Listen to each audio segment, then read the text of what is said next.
The release of the new Joker movie has ignited passionate discussions, with a growing divide between fans and critics. While the original Joker 2019 took the world by storm, offering a raw and unsettling dive into the origins of one of pop culture's most iconic villains, the sequel has failed to live up to those lofty expectations, and for good reason. Many argue that the new film lacks the depth, precision, and psychological intrigue that made its predecessor so compelling, leading to widespread disappointment among viewers and critics alike. To begin with, the most frequent complaint is about the film's pacing. Unlike the original, which thrived on a slow but deliberate buildup of tension, the sequel appears to suffer from an aimlessness that detracts from its overall impact. Critics have pointed out that while the first film felt like a purposeful descent into madness, this follow-up seems to linger too long on scenes without delivering meaningful progression. The narrative feels bloated, filled with unnecessary detours and tangents that add little to the overarching story. For a film that tries to delve deeper into the Joker's psyche, it paradoxically leaves many feeling distanced from the character, as the extended runtime becomes an exercise in patience rather than a rewarding psychological exploration. A significant factor contributing to this lack of connection stems from the portrayal of Arthur Fleck's mental health, which was a cornerstone of the first movie's success. The original Joker tapped into raw emotions and the complexities of mental illness, resonating with viewers who saw Fleck as a tragic, albeit dangerous reflection of societal neglect and alienation. In the new film, however, the depiction of mental illness has been criticized for feeling forced, with some arguing that the movie tries too hard to replicate the grim tone of the first without the same level of depth or authenticity.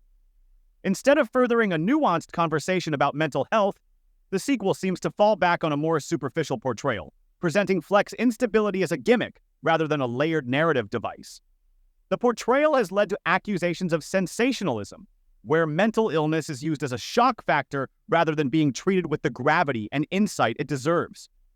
Furthermore, the film's excessive reliance on violence has sparked considerable debate. While the original Joker was no stranger to dark and violent moments, they were woven into the narrative in a way that highlighted Fleck's spiral and societal breakdown. In contrast, the violence in the new movie feels more gratuitous, with many critics accusing it of crossing the line from necessary storytelling to mere spectacle. This has sparked discussions about the film's ethical responsibility, especially in how it chooses to depict brutality without the same underlying purpose. Some feel that it verges on exploitation, using violence as a way to provoke rather than to tell a meaningful story, leading to discomfort rather than engagement. The thematic focus, or rather the lack thereof, is another point of criticism. The first Joker film was praised for its socio-political commentary, addressing themes like inequality, mental health stigma, and the decay of public trust, which made it feel incredibly timely. Audiences connected with the film not just because of its character study, but because of its reflections on the world we live in. However, the sequel seems to struggle in this area, feeling disconnected from the current socio-political landscape. While it makes gestures toward continuing these themes, they come across as half-hearted, as if the filmmakers were unsure of what exactly they wanted to say this time around.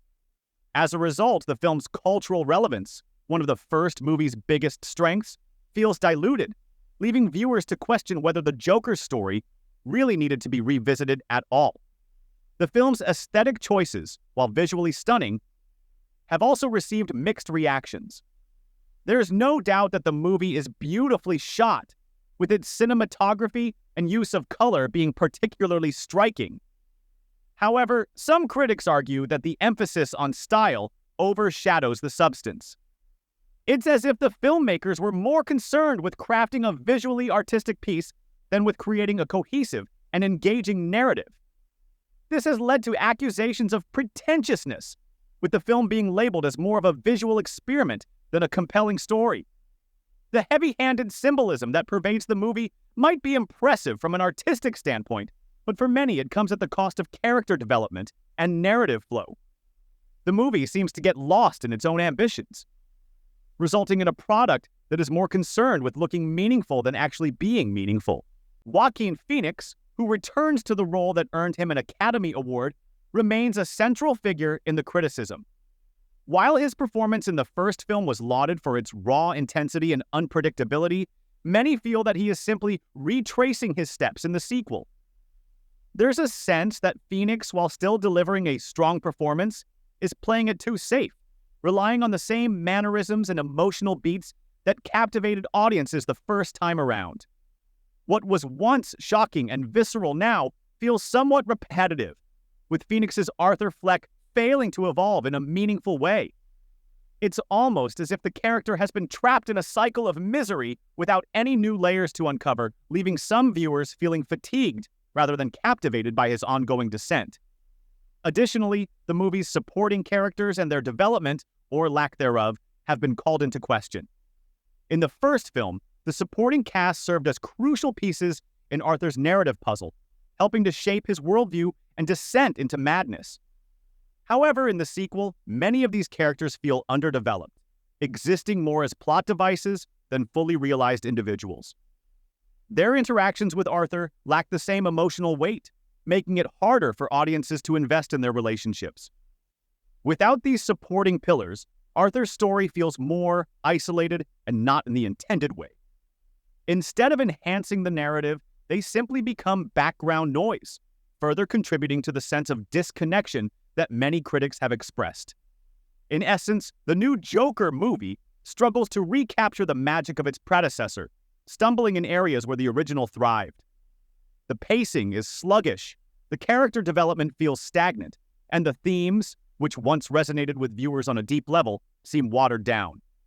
The film's over-reliance on style over substance, coupled with its attempts to shock rather than engage, has left audiences and critics feeling more frustrated than intrigued.